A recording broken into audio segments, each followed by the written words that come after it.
गरीब बहू की क्रेट वाली सब्जी की खेती और रसोई। बहू ये सब क्या है? ये कैरेट में उगाई सब्जियां, इतने सारे लोगों की भीड़, ये सब कैसे हुआ? वो लोग तो हमारा ढाबा हटाना चाहते थे ना, और ये सब्जियां कहाँ से आई? सुरेश अपने ढाबे के सामने खड़ा था। उसके ढाबे के सामने बहुत सारे कैरेट में सब्जियां उगाई गई थी। लौकी और कुमड़ा के पत्ते ढाबे की छत पर फैले हुए थे। ढाबे के सामने लोगों की लाइन लगी हुई थी। सुरेश की छोटी बहू नंदनी कैरेट में उगाई हुई सब्जियों को तोड़कर उससे खाना बना रही थी। बड़ी बहू पूजा कैश काउंटर में बैठकर ऑर्डर ले रही थी और उसकी बेटी शालू सभी को खाना दे रही थी। ससुर जी, आप यहाँ कैसे? आखिर ये क्या हो रहा है? ससुर जी अपने ही ढाबे को देखकर इतना हैरान क्यों था? उसके ढाबे के सामने कैरेट में सब्जियां कहाँ से आई? कौन उसका ढाबा हटाना चाहता था? और उसकी बहू नंदनी उसे ढाबे पर देखकर इतनी हैरान क्यों थी? ये जानने के लिए हमें कहानी में थोड़ा पीछे जाना होगा। सुरेश चाचा, कितना टेस्टी खाना बनाया है आपने। सच में आपके खाने में बिल्कुल घर जैसा स्वाद है, वरना घर से इतनी दूर अच्छा खाना कहाँ ही मिलता है। मनोज की बात सुनकर सुरेश को बहुत खुशी होती है। हाँ, मैंने तुम जैसे राहगीरों के लिए ही तो ये ढाबा बनाया है, ताकि तुम लोगों को कभी भी घर के खाने की कमी महसूस न हो। ये ढाबा मेरी धरोहर है और यही मेरी जिंदगी का सहारा है। मनोज और सुरेश दोनों बात कर रहे थे। सुरेश के ढाबे के 10 कदम दूर एक लॉयर 2 आदमी के साथ किसी तरह का पेपर वर्क कर रहे थे। पता नहीं विकास, ये लोग तो सुबह से ही पता नहीं उस जमीन पर क्या मापी कर रहे हैं। शायद कोई उस जमीन को खरीद रहा है। हाँ, मुझे भी यही लग रहा है। चाचा छोड़िए सारी बातें, आप मुझे अपने हाथ का खाना खिला दीजिए, बड़ी भूख लगी है। सुरेश विकास को चावल, दाल, 2 तरह की सब्जी, करेले की भुजिया, चटनी और अचार की थाली देता है। विकास को खाना काफी पसंद आता है और वो भूख की वजह से 5 मिनट में ही पूरी थाली खत्म कर देता है। खाना खाकर तो मजा आ गया, इसीलिए मुझे जब भूख लगती है मैं आपके पास आता हूँ। सुरेश का ढाबा काफी अच्छा चलता था, क्योंकि चलती सड़क के सामने ढाबा होने की वजह से वहाँ लोग खाना खाने के लिए रुकते थे, जिससे सुरेश की अच्छी कमाई भी होती थी। दोपहर के 3 बज रहे थे। सुरेश कुछ देर के लिए ढाबा बबलू को देखने के लिए बोलकर खुद घर आता है। घर जाने पर, आ गए आप, हाथ मुंह धोकर खाना खा लीजिए, खाना बन गया है। सुरेश एक मंजिला घर में रहता था। उसके घर में 3-4 कमरे, एक छोटा सा हॉल और रसोई घर था। सुरेश की बड़ी बहू पूजा रसोई में खाना निकाल रही थी। सुरेश हाथ मुंह धोकर खाना खाने के लिए बैठता है और पूजा सुरेश को खाना परोसती है। खाना खाने के बाद, क्या बात है पूजा बहू, अब तो तू भी टेस्टी मछली चावल बनाना सीख गई है। आज तो तेरे बनाई इस मछली चावल ने दिल खुश कर दिया। पापा जी, आप ऐसे ही मेरी तारीफ कर रहे हैं। मैं जानती हूँ मेरी बनाई मछली चावल की तो आपके बनाए मछली चावल से कोई मुकाबला नहीं है। सभी जानते हैं कि आप कितना टेस्टी खाना बनाते हैं।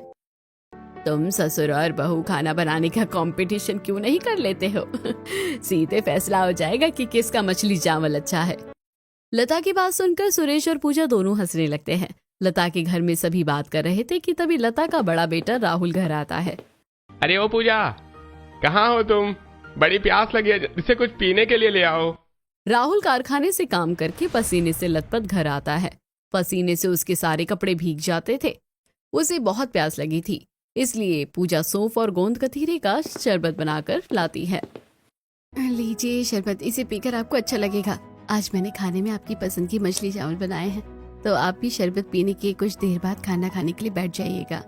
अच्छा ठीक है बाबा, जैसा तुम कहो। लेकिन हमारे शहजादे साहब मोहित कहाँ हैं? वो तो कॉलेज गए हैं, सुबह से घर से निकले हुए हैं। अच्छा। तो बेटा तेरा कैसा काम चल रहा है? क्या बात है, आज काम ज्यादा था क्या? तू बड़ा थका थका सा लग रहा है। पिताजी मेरा काम तो सही चल रहा है, बस आज कैरेट में भर भर के फल आए थे ना, तो वही कैरेट उठाने में हालत खराब हो गई। राहुल एक जूस बनाने वाली कंपनी में काम करता था। शरबत पीने के बाद पूजा राहुल को खाना देती है। राहुल मछली चावल खाता है। खाना खाने के बाद, अच्छा तो मैं चलता हूँ, अभी कारखाने में बहुत सारा काम बाकी है। राहुल अपनी साइकिल लेकर कारखाना चला जाता है। कारखाने जाने के बाद, अरे भाई राहुल, तू खाना खाने के लिए जाता है या खाना बनाने? लंच करने में इतना टाइम तुझे कैसे लग जाता है? अरे मालिक, आज मेरी तबीयत कुछ ठीक नहीं लग रही है, इसीलिए मैं थोड़ा देर आराम करने के लिए घर पर ही रुक गया था। मुझे माफ कर दीजिए। चल ठीक है, अगली बार से ध्यान रखना। और हाँ, तू जाकर सारे माल अंदर को रख, जूस बनाने का काम शुरू हो चुका है। जी ठीक है मालिक। राहुल ट्रक के पास जाता है और ट्रक में कैरेट में रखे फलों को उतार कर कारखाने के अंदर लेकर जाता है। कारखाने में बड़ी बड़ी मशीनें थी। कुछ मशीन फलों का छिलका उतार रही थी तो कुछ मशीनें फलों को धोकर उसे मिक्सी में पीस रही थी और उसका जूस बना रही थी। ये जूस बनते देखना, कितना मजेदार काम है ना राहुल भैया। भाई तो ज्यादा जूस बनाने के प्रोसेस को मत देख, चुपचाप से काम पर ध्यान दे, समझा? वरना मालिक ने देख लिया तो दोनों की डांट पड़ेगी। इस तरह केशव और राहुल दोनों बातचीत करते हुए कारखाने में काम करते हैं। शाम को छुट्टी हो जाने के बाद जब राहुल अपनी साइकिल पर बैठकर घर आता है तो वो देखता है कि घर में पंडित जी आए हुए हैं। माँ, घर में पंडित जी क्या कर रहे हैं? पंडित जी मोहित का रिश्ता लेकर आए हैं। माँ, अभी हम लोग मोहित की शादी कैसे करवा सकते हैं? वो तो कॉलेज में पढ़ता है ना। बेटा 2 दिन बाद मोहित की ग्रेजुएशन सेरेमनी है। मोहित बता रहा था कि उसने एक अच्छी कंपनी में इंटरव्यू भी दिया था। अगर वो इंटरव्यू में पास हो गया तो उसकी नौकरी लग जाएगी। अरे कौन सा हमारा मोहित कहीं भागे जा रहा है जो आपको इतनी जल्दबाजी हो रही है छोटी बहू लाने की? पंडित जी नाश्ता करके लड़की की फोटो देकर अपने घर चले जाते हैं। लता अपने बेटे के लिए लड़की पसंद करके बहुत खुश थी। देखते ही देखते 2 दिन गुजर जाते हैं और मोहित का ग्रेजुएशन सेरेमनी आ जाता है। आखिरकार मैं ग्रेजुएट हो गया। माँ पिताजी मेरी डिग्री देखकर बहुत खुश होंगे। मोहित अपने दोस्तों के साथ काला चोगा और काली टोपी पहनकर फोटो खिंचवाता है और आखिर में टोपी उड़ा कर फेंकता है। मोहित और उसके दोस्त बहुत खुश थे। तभी अचानक मोहित को फोन आता है। क्या हुआ भाई, सब ठीक तो है ना? तू इतना हैरान क्यों लग रहा है? अरे भाई, मुझे नौकरी मिल गई है, मैं इंटरव्यू में पास हो गया। मोहित बहुत ज्यादा खुश था। मोहित भागते हुए घर जाता है। माँ, मैं ग्रेजुएट हो गया और मेरी नौकरी भी लग गई है। बेटा तू इंटरव्यू में पास हो गया? हाँ माँ, मैं इंटरव्यू में पास हो गया हूँ और मुझे 15,000 की नौकरी मिली है। मोहित के जॉब लगने की बात सुनकर उसके घर में सभी बहुत खुश होते हैं। तभी लता, बेटा मैंने तेरे लिए एक लड़की पसंद की है। लेकिन माँ, मेरी तो अभी ग्रेजुएशन कंप्लीट हुई है, मुझे अभी शादी नहीं करनी है। अरे बेटा तू एक बार लड़की की फोटो तो देख ले, अगर तुझे पसंद आए ना तो शादी मत करना। मैं कौन सा तेरे साथ जबरदस्ती कर रही हूँ। लता के कहने पर मोहित नंदिनी की फोटो देखता है। नंदिनी दिखने में बहुत सुंदर थी, इसलिए वो मोहित को पसंद आती है। क्या देवर जी, अभी तो आप कह रहे थे कि आपको शादी नहीं करनी है और अभी आप नंदिनी की फोटो को टुकुर टुकुर देख रहे हैं। पूजा की बात सुनकर मोहित शर्मा जाता है और झट से फोटो लता को दे देता है। मोहित बेटा, तेरे चेहरे का रंग बता रहा है कि तुझे नंदिनी पसंद आई है। हाँ माँ जी, देवर जी का चेहरा साफ बता रहा है कि अब हमें उनके हाथ पीले कर देने चाहिए। पूजा की बात सुनकर सारे घर वाले हंस देते हैं। मोहित को नंदिनी पसंद थी, इसलिए लता पंडित जी से बोलकर दोनों की शादी की बात आगे बढ़ाती है। दोनों परिवार वाले एक दूसरे से बात करते हैं और फिर 2 महीने में नंदिनी और मोहित की शादी हो जाती है और नंदिनी दुल्हन बनकर अपनी ससुराल आ जाती है। लता अपनी बहू का गृह प्रवेश करवाती है। चालू अपनी भाभी को उनके कमरे में ले जाओ। नंदिनी शादी की रस्मों और उसके बाद इतनी ज्यादा ट्रैवलिंग करके काफी थक गई थी तो उसे नींद भी आ जाती है और वो सो जाती है। अगले दिन नंदिनी की पहली रसोई थी। अपनी पहली रसोई में वो पूरी आलू कटहल की सब्जी खीर बनाती है। बेटी, तुम्हारे हाथों में तो बड़ा स्वाद है, तुम बिल्कुल मेरे जैसा खाना बनाती हो। सुरेश के मुंह से तारीफ सुनकर नंदिनी बहुत खुश हो जाती है और फिर सभी लोग खाना खाकर अपने अपने काम पर चले जाते हैं। सुरेश जब ढाबे पर आता है तो देखता है कि उसके पास वाले जमीन पर दुकान बन रहा है। चाचा कहाँ थे आप? इतने दिनों से ढाबा बंद था। मेरे बेटे की शादी थी, उसी के कामकाज में ढाबा बंद करना पड़ा। यहाँ क्या बन रहा है? मैंने सुना है यहाँ कपड़े का दुकान खुल रहा है। हाँ, तब तो सही है। सुरेश अपने ढाबे को खोलता है और फिर अपने काम पर लग जाता है। कुछ दिनों में उसका ढाबा फिर से चलने लगता है। एक दिन वो रात में जब घर जा रहा था तब देखता है कि उसके पास वाली दुकान पर बड़ा सा कपड़ा डला हुआ है। राजेंद्र अपने एक आदमी से कहता है, अरे भाई, कल हमारा इनॉग्रेशन डे है, सब कुछ अच्छे से होना चाहिए हैं? सुरेश राजेंद्र की बात सुनता है लेकिन उसकी बात पर ज्यादा ध्यान नहीं देता है। वो घर जाता है। रास्ते में उसे तरबूज की दुकान दिखाई देती है तो वो वहाँ से तरबूज खरीद लेता है। ये क्या तरबूज? रास्ते में तरबूज मिल रहा था तो मैंने सोचा कि घर वालों के लिए ले लूं। नंदिनी तरबूज लेकर उसे काट कर सभी परिवार वालों को खाने के लिए देती है। साथ में उसने ठंडी छाछ बनाई थी तो मोहित, राहुल और पूरा परिवार ठंडा तरबूज के साथ ठंडा छाछ पीते हैं। सुरेश के परिवार में बड़ा प्यार था और नंदिनी अब उनके घर के रंग में ढलने लगी थी। अगले दिन राजेंद्र का इनॉग्रेशन डे था।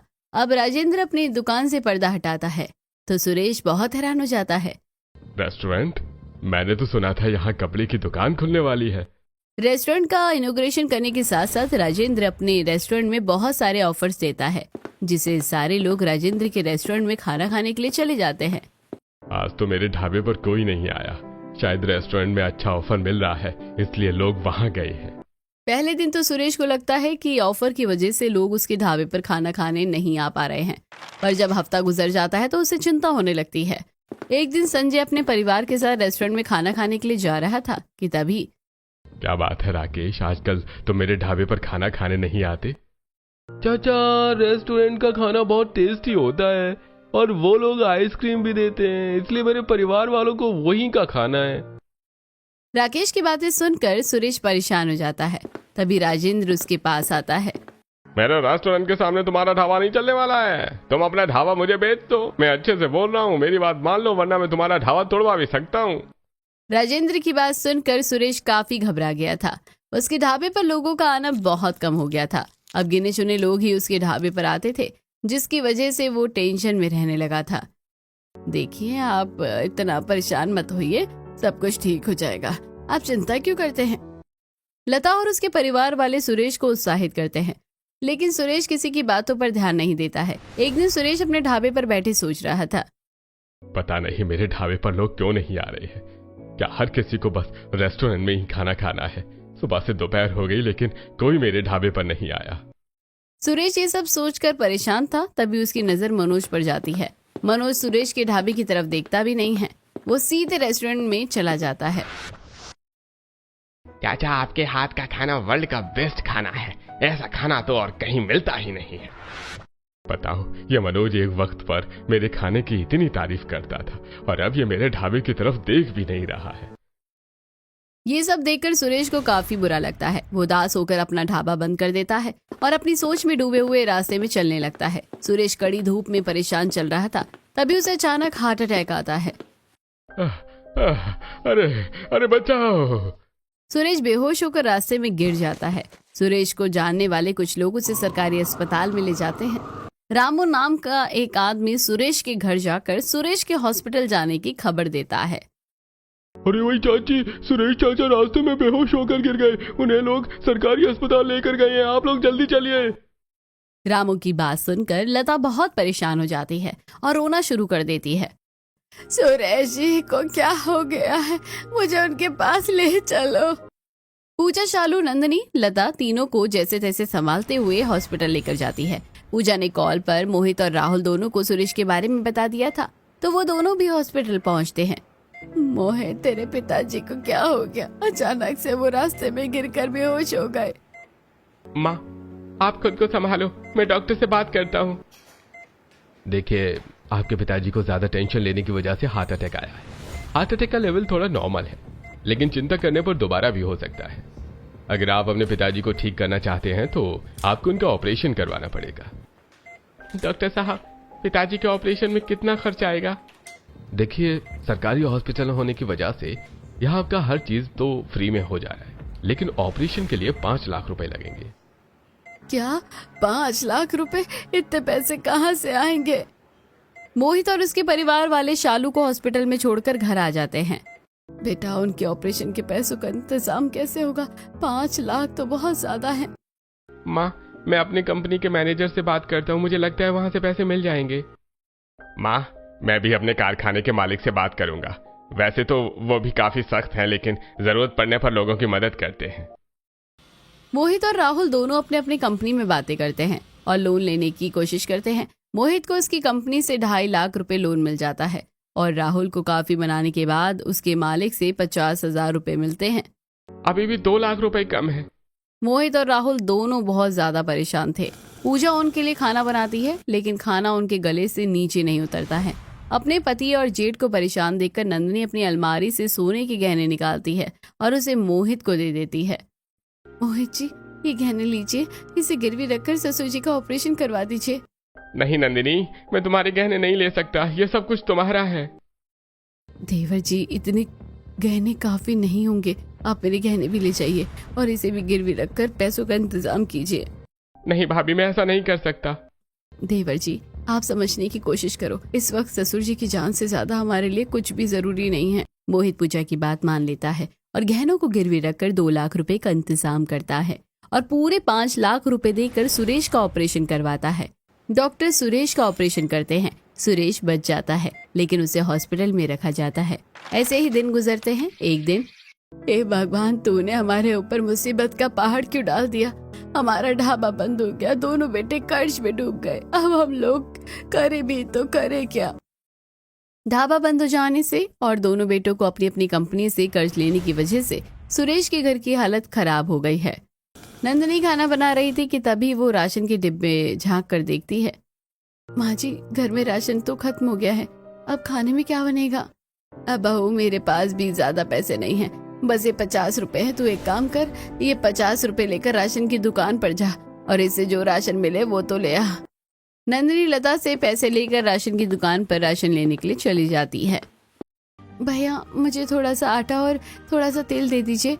राशन की दुकान पर पहले से 2 औरतें राशन ले रही थी। नंदिनी को देखकर उनमें से एक कहती है, देखो इस औरत को कितना थोड़ा सामान लेकर जा रही है। इतने में आजकल होता ही क्या है, इतना थोड़ा सा राशन लेने से तो अच्छा है कि राशन ही मत खरीदो। उस औरत की बात नंदिनी को बुरी लगती है, लेकिन वो कुछ नहीं कहती और अपने घर आ जाती है। नंदिनी रोटी बनाती है और अपने परिवार को नमक, तेल, रोटी, प्याज खाने के लिए देती है। ऐसे ही दिन गुजरते हैं। अब इन लोगों के सारे पैसे खत्म हो गए थे। तभी शालू, माँ, हम लोग कब तक ऐसे भूखे रहेंगे? हमने 2 दिन से कुछ नहीं खाया है। देखो ना, बंटी का चेहरा भूख से कैसे मुरझा गया है। ऐसा ही चलता रहा तो हम लोग क्या ही करेंगे? बेटा, मुझे भी कुछ समझ नहीं आ रहा कि क्या करो। पता नहीं भगवान हमारी ऐसी परीक्षा क्यों ले रहे हैं। हर तरफ से मुसीबत हमारे सर पर पड़ी हुई है। इस तरह सभी उदास होकर जैसे तैसे भूखे रहते हैं। तभी शाम को, अभी मुझे भूख लगी है, मुझे खाना दो, मेरे पेट में दर्द हो रहा है। बंटी बहुत रोता है। उसकी हालत पूजा से देखी नहीं जाती। माँ जी, मैं बंटी को ऐसे रोता हुआ नहीं देख सकती। मैं पड़ोसी से चावल और दाल मांग कर ले आती हूँ, उसी से खिचड़ी बना दूंगी। पूजा अपने पड़ोसी के घर जाती है और दरवाजा खटखटाती है। पड़ोसी दरवाजा खोलते हैं। बहन, मेरे घर में राशन खत्म हो गया है, क्या तुम मुझे थोड़ा सा चावल दाल दे सकती हो? रुको, मैं लेकर आती हूँ। वैसे भी मुसीबत के समय एक पड़ोसी दूसरी पड़ोसी के काम आता है। काजल पूजा को कटोरी में चावल दाल देती है। पूजा घर जाकर उस चावल दाल से खिचड़ी बनाती है। तभी खाने के लिए सभी बैठते हैं कि तभी राहुल और मोहित भी घर आ जाते हैं। राहुल के हाथ में 4 कैरेट थे। बेटा, तू ये सब क्या उठा ले आया है? इसका हम लोग क्या करेंगे? माँ, ये फलों का कैरेट है। ये कैरेट बच गए थे तो मैंने सोचा घर ले जाता हूँ, कल कबाड़ी में बेच दूंगा तो कुछ रुपए आ जाएंगे। माँ, बहुत भूख लगी है, कुछ खाने के लिए है क्या? हाँ बेटा, पूजा पड़ोसी से मांग कर थोड़ा दाल चावल लेकर आई थी तो उसी से खिचड़ी बनी है। नंदिनी बहू, मोहित को खाना निकाल कर दो। नंदिनी खाना निकाल ही रही थी कि तभी उसकी नजर सब्जियों की टोकरी पर जाती है। सब्जियों की टोकरी में काफी सारी सब्जी खराब हो गई थी। लौकी और कुम्हड़ा गल गए थे। प्याज और आलू से छोटे छोटे पौधे निकल आए थे। ये सब देखकर नंदिनी को एक आइडिया आता है। रखे रखे इन सब्जियों में जड़ निकल आई है। अगर मैं इन्हें मिट्टी में लगा देती हूँ तो हमारे पास कम से कम सब्जियां तो होंगी खाने के लिए, लेकिन मैं सब्जी को उगाऊंगी कहाँ? हमारे पास अपना खेत भी नहीं है। नंदिनी ये सब सोच ही रही थी कि तभी उसकी नजर दरवाजे के पास रखे कैरेट पर जाती है। जेठ जी, आप इन कैरेट को मत बेचिए, मैं इनमें पौधों से सब्जी उगाऊंगी। मोहित जी, क्या यहाँ पर मुझे थोड़ी सी मिट्टी मिल सकती है? अगर मेरी सब्जी हो जाएगी तो कम से कम हमारे पास खाने के लिए ताजी सब्जी रहेगी। कम से कम हमें भूखे तो नहीं रहना पड़ेगा। हाँ, हमारे घर की थोड़ी दूरी पर कंस्ट्रक्शन का काम चल रहा है, वहाँ मिट्टी की खुदाई हुई है तो मैं वहाँ से मिट्टी लेकर आ जाऊंगा। नंदिनी बहू, तू क्या करने की कोशिश कर रही है? इन सब का कोई फायदा नहीं है, इसमें सिर्फ और तेरी मेहनत बर्बाद जाएगी। लेकिन माँ जी, ऐसे हाथ पर हाथ धरकर बैठने से तो कुछ नहीं होगा ना। मैं कोशिश करना चाहती हूँ। माँ जी, नंदिनी को कोशिश कर लेने दीजिए, क्या पता उसकी कोशिश काम आ जाए। अच्छा ठीक है बहू, तुझे जो सही लगता है वो कर, मैं तेरे साथ हूँ। लता की बात सुनकर नंदिनी खुश हो जाती है। अगले दिन मोहित कंस्ट्रक्शन वाली जगह पर जाकर 2-3 बोरी मिट्टी भरकर ले आता है। नंदिनी, इतनी मिट्टी में तो तुम्हारा काम हो जाएगा ना?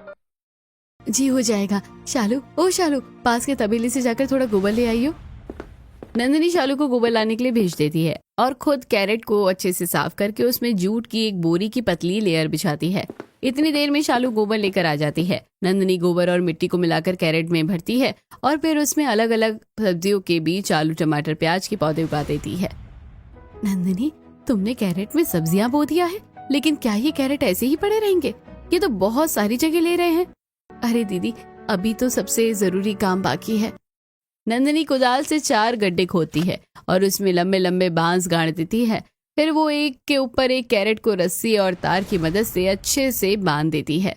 भाभी, आपने इन सारे कैरेट को एक के ऊपर एक क्यों रखा है? मैं वर्टिकल ड्रिपिंग सिस्टम से खेती कर रही हूँ।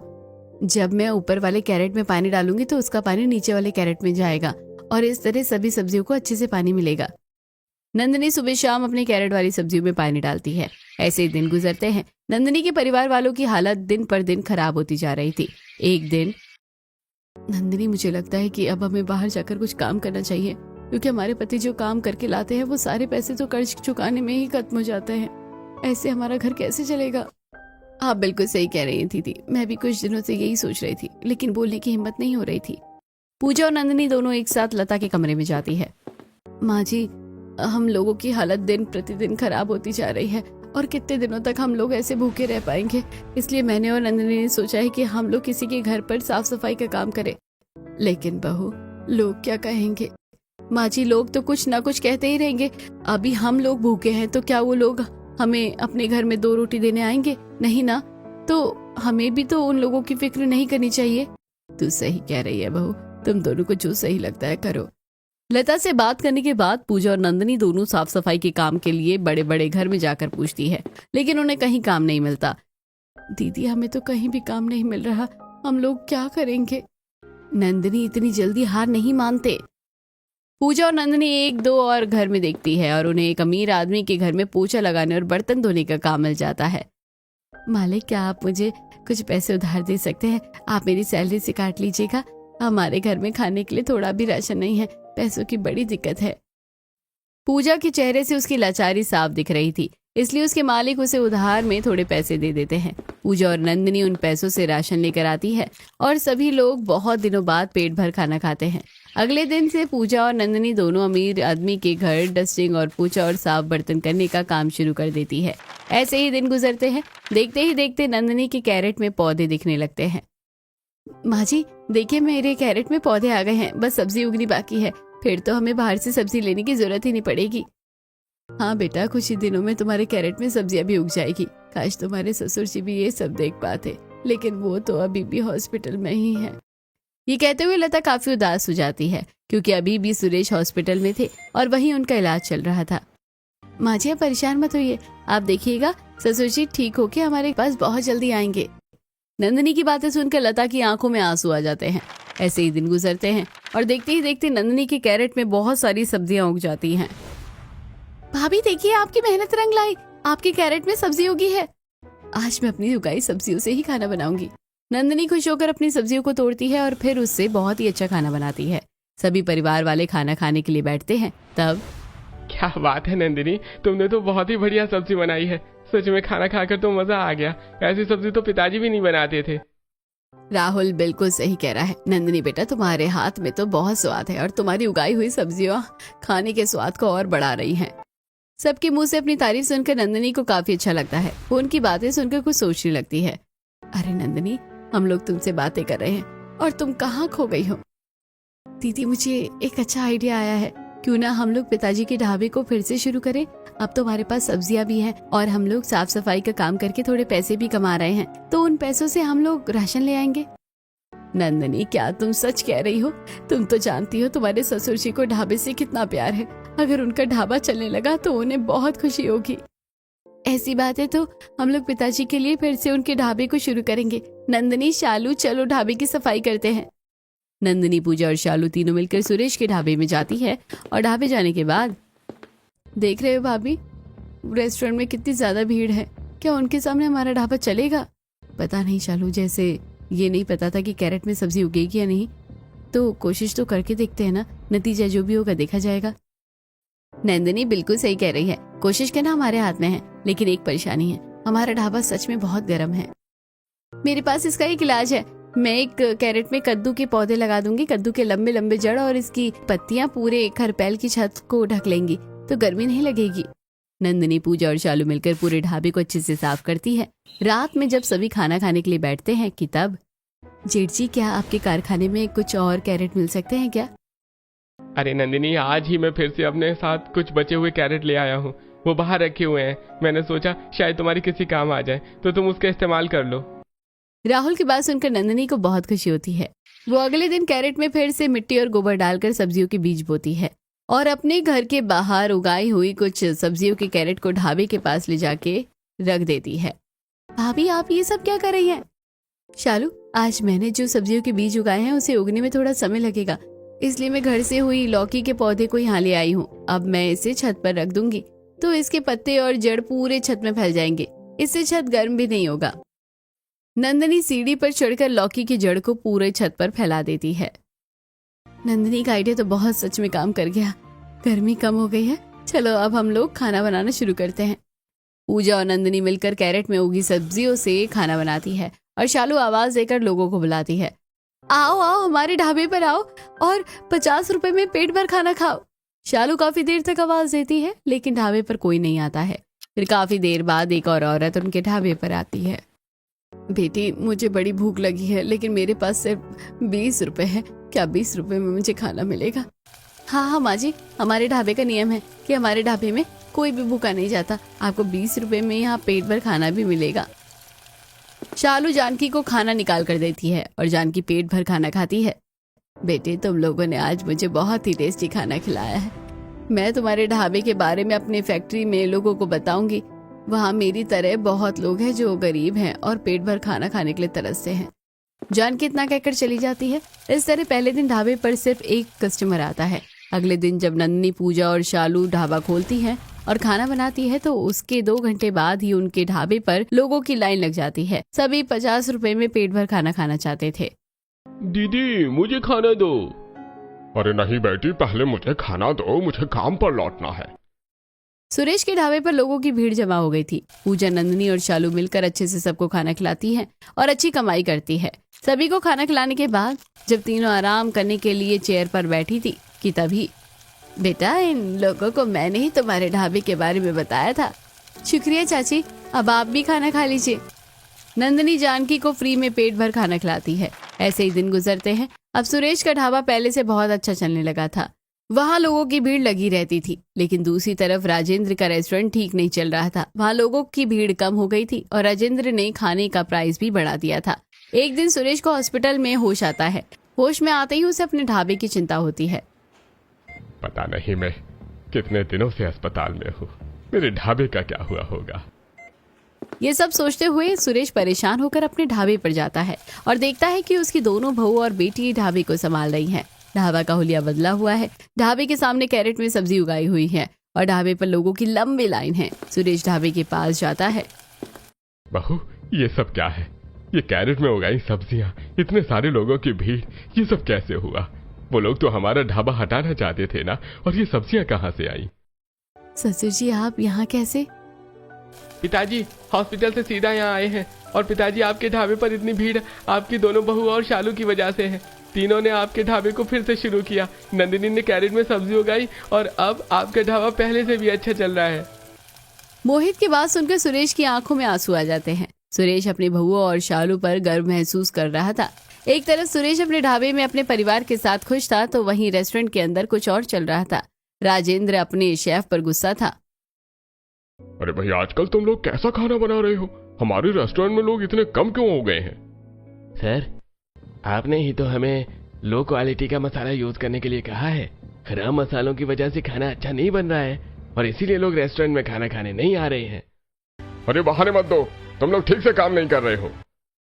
राजेंद्र अपने शेफ के ऊपर गुस्सा कर रहा था। तभी उसका एक कस्टमर दुकान पर आता है। अरे आप लोग कैसे खाना बनाते हैं? कल मैं आपके यहाँ से अपनी फैमिली के लिए खाना लेकर गया और आपके रेस्टोरेंट का खाना खाने के बाद मेरी पत्नी और बच्चे को फूड पॉइजनिंग हो गई। अच्छा हुआ मैंने खाना नहीं खाया था, वरना मेरी भी हालत वही होती। अरे आप ये क्या कह रहे हैं? ऐसा कुछ भी नहीं है। आप मुझ पर झूठे इल्जाम लगा रहे हैं। आपकी पत्नी और बच्चे ने कुछ और खाया होगा। मेरे रेस्टोरेंट का खाना अच्छा होता है। मैंने आपके रेस्टोरेंट के खिलाफ फूड डिपार्टमेंट में कंप्लेंट कर दिया है। कुछ देर में पुलिस आती होगी, तब आप अपना बात कोर्ट में कहिएगा। अब आपके रेस्टोरेंट में ताला लगने से कोई नहीं बचा सकता है। राजू पैसे वाला आदमी था और उसकी कंप्लेंट की वजह से पुलिस आकर राजेंद्र को पकड़ कर ले जाती है और उसके रेस्टोरेंट में ताला लगा देती है, जिसे देखकर आपने देखा ना पिताजी, बुरा करने वालों के साथ हमेशा बुरा ही होता है। हम लोगों ने कुछ नहीं किया तो भगवान ने हमें सब कुछ वापस दे दिया और पहले से ज्यादा दिया। हाँ बेटी, तू सही कह रही है। पिताजी छोड़िए इन बातों को, आपको भूख लगी होगी, मैं आपके लिए खाना निकालती हूँ। नंदिनी सुरेश को अपने कैरेट में उगी हुई सब्जियां खिलाती है। सुरेश को खाना बहुत अच्छा लगता है। ढाबा चलने की वजह से सुरेश बहुत खुश था। उसकी तबीयत ठीक हो गई थी। सुरेश के दोनों बेटों ने मिलकर सारा कर्ज चुका दिया था। नंदिनी अपने परिवार वालों के साथ बहुत खुश थी और सभी को अपने कैरेट में उगाई हुई सब्जियां बनाकर खिलाती है।